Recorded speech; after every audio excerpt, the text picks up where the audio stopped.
स्वागत है YouTube channel पर। जैसा कि पिछले एपिसोड में हमने बता दिया था कि भक्त नरसिंह मेहता जब से भक्तराज अपने बड़े भाई बंशीधर से अलग हुए तब से उनका जीवन दुनिया की दृष्टि में रहस्यमय हो गया। रोजगार भी नहीं, दिन भर भजन कीर्तन में लगे रहते थे, वेशभूषा गरीबों का सा। लेकिन जब कोई कार्य करते थे तो उनका खर्चा देखकर सब दंग रह जाते थे। इतना खर्चा तो बड़े बड़े श्रीमंतों के वहाँ भी नहीं होता है।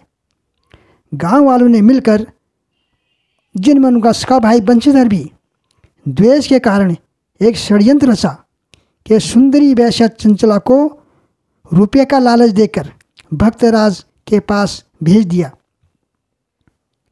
इसमें भी फेल, चूँकि चंचला तब से भक्त बन गई। एक दिन बंशीधर, नरसिंह मेहता का बड़ा भाई, को एक सर्प ने डस दिया।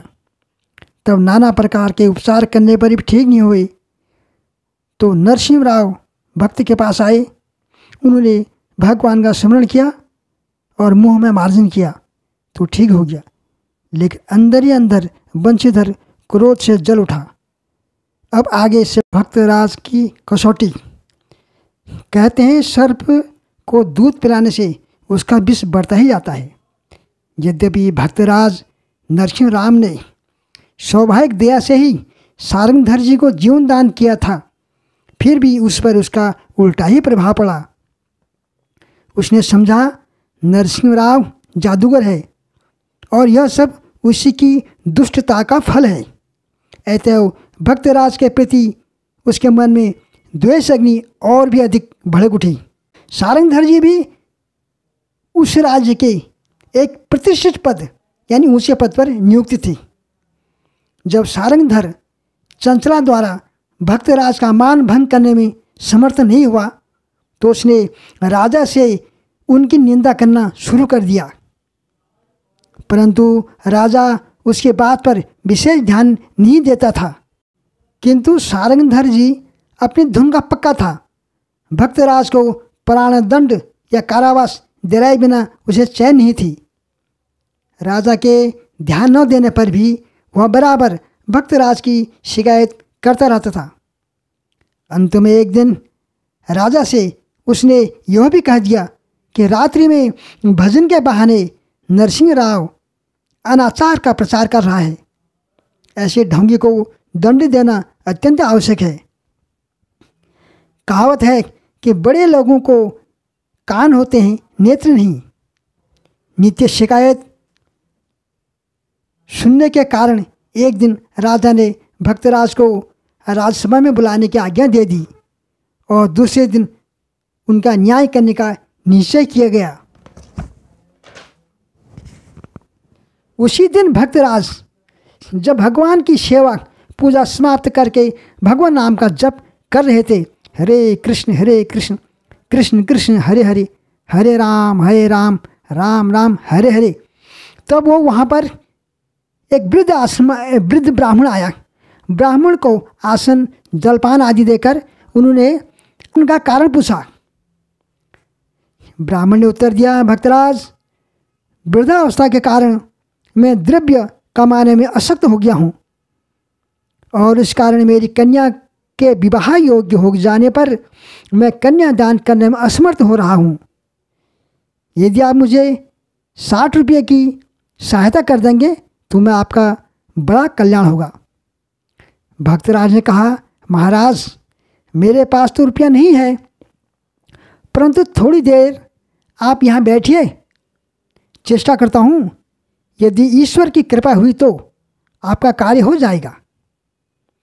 नरसिंह राव ब्राह्मण को घर में बैठाकर स्वयं बाजार में गए और उन्होंने अपनी जान पहचान के कई लोगों से 60 रुपये उधार मांगे, परंतु किसी ने नहीं दिया।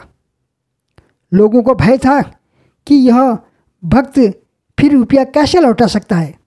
अंत में नरसिंह राम मेहता धरणीधर नामक एक नगर के घर पर आए और धरणीधर एक भक्त आदमी था और भक्त नरसिंह पर उसकी कुछ श्रद्धा भी थी। परंतु था वह बड़ा स्पष्टवादी। जब भक्त नरसिंह अपना सारा हाल उसे सुनाया तो उसने इस न्याय के अनुसार स्पष्ट कह दिया, भक्त नरसिंह राम जी, वैसे तो मुझे आपको रुपया देने में कोई आपत्ति नहीं है, परंतु रुपया पैसे का मामला जरा टेढ़ा है। केवल जबान पर विश्वास रखने की अपेक्षा कोई वस्तु गिरवी रख लेना उत्तम है। यदि आप कोई चीज़ ले आवें तो मैं अभी 60 रुपये दे सकता हूँ।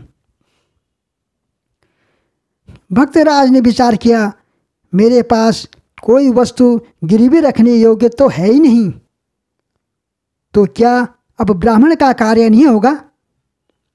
एक क्षण सोचने पर एक उपाय न सूझा। उन्होंने सोचा कि मेरे पास सबसे प्रिय वस्तु केदार राग है। भगवान का आह्वान मैं इसी राग के द्वारा ही किया करता हूँ। इस राग के बिना मेरा कार्य एक क्षण भी नहीं चल सकता। अतएव यह राग मेरे लिए बहुमूल्य भी है।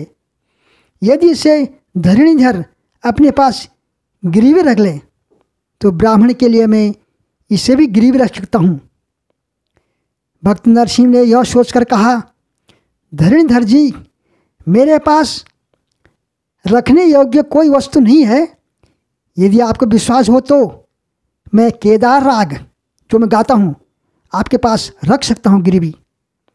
जब तक आपके रुपये न चुका दूँ तब तक चाहे प्राण भी चले जाएं, मैं केदार राग नहीं गाऊंगा। धरणीधर को मालूम था कि केदार राग भक्तराज के लिए कितनी आवश्यक है।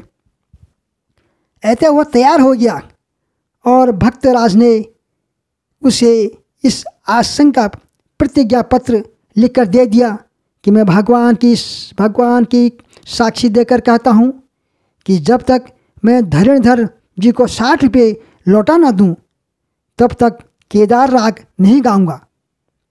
इस प्रतिज्ञा पत्र को लेकर धरणीधर जी ने 60 रुपये भक्तराज को दे दिए। भक्तराज बड़ी प्रसन्नता के साथ रुपये लेकर आए और उन्होंने ब्राह्मण को सब रुपये समर्पित कर दिए। ब्राह्मण भक्तराज को हार्दिक आशीर्वाद देकर विदा हुआ। भक्तराज इस कसौटी पर भी खरे उतरे।